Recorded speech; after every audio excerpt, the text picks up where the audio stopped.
What the hell are you drinking, bro? What potion is that? It's called an Angle 90. What's the ingredients? It's shekbe and water that Jesus turned into wine. Yeah, it's the spiritual one. Burna, it's good to have you back. This album is a personal one. This song is a really beautiful, reflective moment. This is a perfect chemistry that you and Ed have. Not the first time. We know that you guys rallied around Storms as well, but nice to be able to get one for this album. How did this happen, man? Man, Ed is probably the most amazing guy I've met in my life, man. You get me? Because he showed nothing but love from day one, you understand? So it's something that was really natural. You get me? And it's one of the ones where it's just like back to back, you get me? It's so natural. It's almost like we made like 5 songs, like, you know, on the same day. That's how organic it was, you know? How did you know that this was the one you wanted to finish and put on the album? He knew that. Why am I not surprised? Yeah, that's Ed for you, man. That's it for you. That's it for you. Yeah, he's a mad genius. You know, people don't give him enough credit. He's got the genius gene. Literally.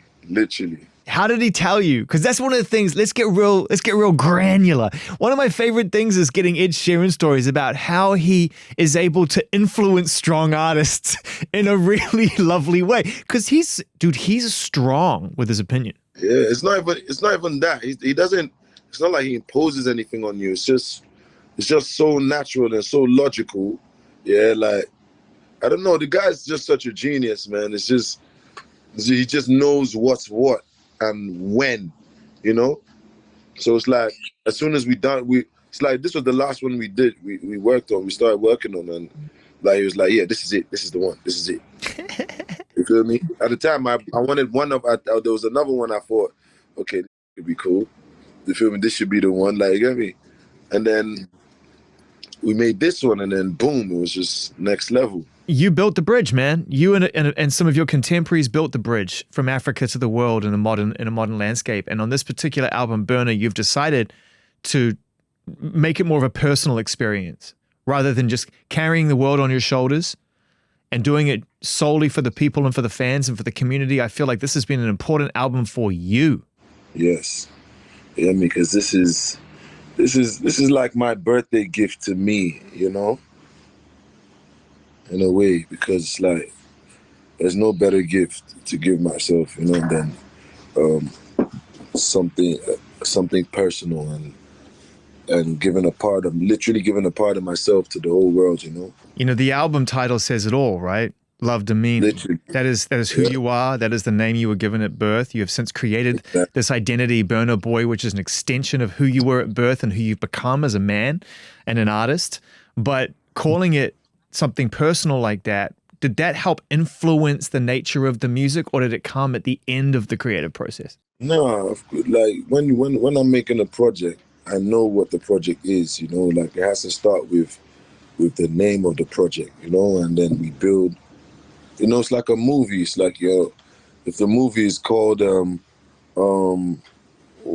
Matrix or whatever, you get me, then, you know, in the movie there should be some Matrix things going on and some zeros and ones and some. You can't have a movie called Matrix and then there's flowers and what's the guy, Seth Rogen, smoking weed and stuff like that. Is that your handwriting on the album cover? Yes, everything is personal. Of course, it makes total sense. Silly question. What's interesting is the flourish you put in your capital L's. Yeah. I don't know why I do that. And also, it's fascinating how your capital E, the center stroke of your capital E horizontal is like very interesting. My handwriting shit. I know. You can say it. Cool. I can't judge you, Burna. I've got the handwriting of a 4-year-old. It's cool. When I go through customs in any country, bro, and I have to hand write out those customs forms, people look at me like, I don't even want to let you in this country. I don't want to let you in here just based on the quality of your handwriting, you idiot. Should we have a little drink break as we're catching up? Do you want to have a little sip of your delicious beverage while I sip some water? Man. Yeah. Shake and water that Jesus turned into wine. Me man, hi. Cheers, my bro. Cheers, man. Congratulations, Burna, from strength to strength. Something really jumped out to me in your recent activities, and that was that you played a sold-out show at a stadium in Zimbabwe, and you made a decision not to let politics enter into your environment, even though there was an incentive to do that. And you made a decision to not let that experience be leveraged for one reason or another. Can you just take us a little deeper into that moment of because being such a powerful entertainer and such a strong voice for the community, it makes sense that others would try to reach your audience through you. And you have to have a lot of strength in order to keep that in a place where it belongs rather than let it come and influence your process. So how was that experience for you? For me, it's something I've dealt with my whole career, so it's not anything new for me. I don't know why anyone feels like it's something new. It's something that if you research far enough, you see that I've dealt with this my whole career. Like I've turned down, how do I even put this in a way that is nice? But I've turned down things that even greater men than me could not turn down, you know, because I do not want any involvement in politics and trickery. You understand? And I've always made my stance clear where all of that is concerned. So I see no reason for surprise. Yeah, it's not so much a surprise. It's more just how do you maintain your resolve as the trickery gets louder, right? Brother, the way you maintain drinking water, it's natural. It's something that is who I am. It's just what it is. It's just, you get me? If you don't like fish, you don't like fish. They're not going to grow and turn 60 years old and say, oh, I like fish now. When your whole life you've not liked this. It's the same concept. So you really strongly feel, and then we'll move on, you strongly feel that even if the right person that truly had captured your holistic goals in life spoke almost like a second language to you, you understood this person and what they stood for, do you feel like your architecture is so in place that you'll never ever soften that stance, or are you taking it one situation at a time? I mean, for me, it's something where at this point I can only speak for now because I don't know, what's gonna happen tomorrow as regards to the world, and who may come into the picture. Yeah, fair enough. I can't really say, but I can speak for today. As of today, I don't believe that there's anybody that is how do I put this? That is worthy enough to play God.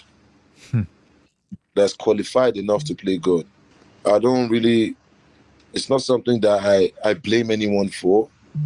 You understand? Because at the end of the day, there is God, so that's who we should be looking up to. Yeah.